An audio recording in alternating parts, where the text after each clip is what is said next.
എന്തുകൊണ്ട് അങ്ങനെ ഒരു കഷ്ടതയിലൂടെ കടന്നുപോയത്? അത് മുഹമ്മദ് കാമഭ്രാന്തന്റെ അറബികളാണല്ലോ ഈ ചെയ്ത വൃത്തികേടു എന്ന് പറയുന്നത് തന്നെ. അതും അങ്ങനെ തന്നെയാണ്.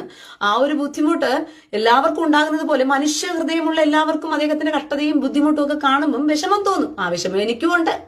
പക്ഷെ ആ വിഷമത്തിന്റെ പേരിൽ, സിമ്പതിയുടെ പേരിൽ ഒരു വൃത്തികേടിനെ ന്യായീകരിക്കുക എന്ന് പറഞ്ഞാൽ അത് നടക്കുന്ന കാര്യമൊന്നുമല്ല. അവിടെ പോയിട്ട് ശാരീരികമായിട്ട് അദ്ദേഹത്തിന് മനസ്സുഖം കിട്ടാത്തത് കൊണ്ട് ശാരീരിക ബന്ധത്തിൽ ഏർപ്പെടുവാൻ ആടിനെ തെരഞ്ഞെടുത്തിട്ട് ആടുമായി ശാരീരിക ബന്ധത്തിൽ ഏർപ്പെട്ടു എന്ന് പറയുമ്പോൾ സിമ്പതിയോട് വായിച്ചു കേൾക്കുന്ന മനുഷ്യൻ അയ്യോ ആടുമായിട്ട് ശാരീരിക ബന്ധത്തിൽ ഏർപ്പെടുന്ന സിമ്പതിയോട് കൂടി കാണുകയാണ്.